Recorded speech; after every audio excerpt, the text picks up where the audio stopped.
علشان تعرف اللي كنت بحكي فيه بقي لي شهور، وعلش إنه تعرف إن الخيبة عندنا خيبة إدارة بالمقام الأول. مش عارف إذا كان حد لفت انتباهكم للي حصل ده ولا لا. في الماتش قدام مودر الباك الشمال الوحيد والأوحد في سكواد النادي الأهبلي أتغير بعد الشوط الأول، وكان أول تغيير، يعني حتى المدرب التعبان اللي معانا شايف إن إهده.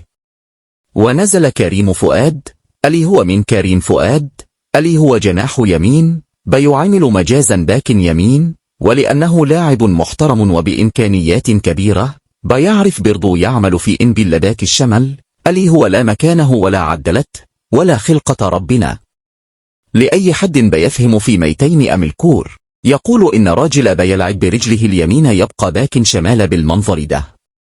أنا لو مهاجم بلعب ناحية اليمين وقدامي باك بيلعب برجل واحدة، أعرفها يتحرك أزاي، أرقصه أزاي، أعدي منه أزاي.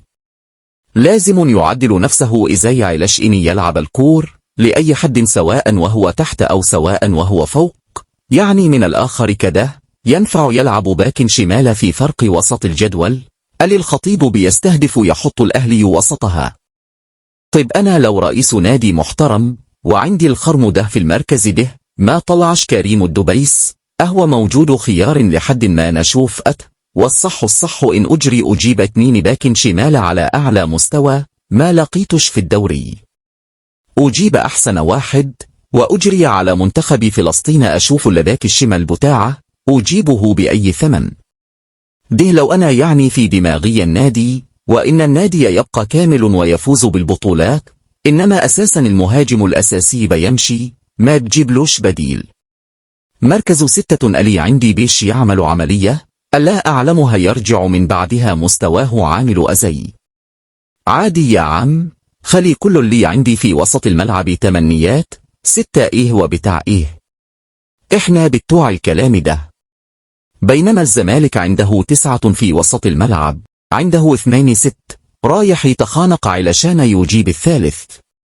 ناس عارفة هي بتعمل إيه، علش إن يوم ما يتصاب واحد ولا واحد مستواه يقع، ألاقي البديل الجاهز لي عارف مركزه ده يتحرك فيه أزاي ويعمل فيه إيه. مش واحد مركزه في الشرق أجيبه أحطه في الغرب. وكله كوم. وموضوع أحمد نبيل كوكا ده كوم تاني خالص، الراجل متباع رسمي، مش كانوا بيفكروا في رحيله. الراجل اتباع، يعني لو النادي التركي كان كان الراجل ده ما بقوش موجود معانا، هو الخيار الأول في التغييرات في وسط الملعب. أنت بتبيع لعيبا أساسية وما بتجيبش حد مكانها. إيه الفجر ده؟ نفس الفجر بتاع الموسم اللي فات برضو، لما كنا بندفع للقندوسي بالدولار علش إن يلعب مع سيراميكا وعندنا مكان محترف فاضي. أنا ما بكلمكش في القندوسي أو لاعب أو اسم أو إمكانيات، أنا بكلمك أنت عندك مكان فاضي، وأنت ألي بتدفع المرتب علشان يلعب مع منافس ليك بدل ما يقويك، وعايز تكسب الزمالك وبيراميدز وصن داونز. يا أخي أحن. طيب إحنا دلوقتي الناس مشيت وبتمشي، هل الإدارة اللي موجودة دي بتعرف تجيب بديل؟ الإجابة هقولها لك عملي، هو مش خرج ديانج علش أن يفوز بدوري الأبطال ويوصل نهائي كأس العالم، ما أعرفش أزاي. جاب من بديله؟ عمر الساعي، اللي قضى الموسم كله عند بيلبن وبعدين راح يتألق مع المصري. هو مش خرج محمد عبد المنعم، جاب مكانه يوسف أيمن. هو مش رفض فيستون ميلي، جاب مكانه موديست. أبشر، طول ما الخطيب على الكرسي أبشر. أساسا زمان فيروز كانت بتقول يروح نهار يطل نهار، والناطر ناطر عنار، يجي مختار يروح مختار. طول ما فيها الخطيب ما راح تمشي. تنويه: جميع الآراء النقدية واللغة المستخدمة في هذا الفيديو تندرج ضمن إطار النقد البناء فقط، وتهدف إلى تقييم أداء اعتباري عام لا يتعلق بأي شخص بعينه، سواء ورد اسمه صراحة أو أمكن استنتاج الإشارة إليه ضمن سياق المحتوى.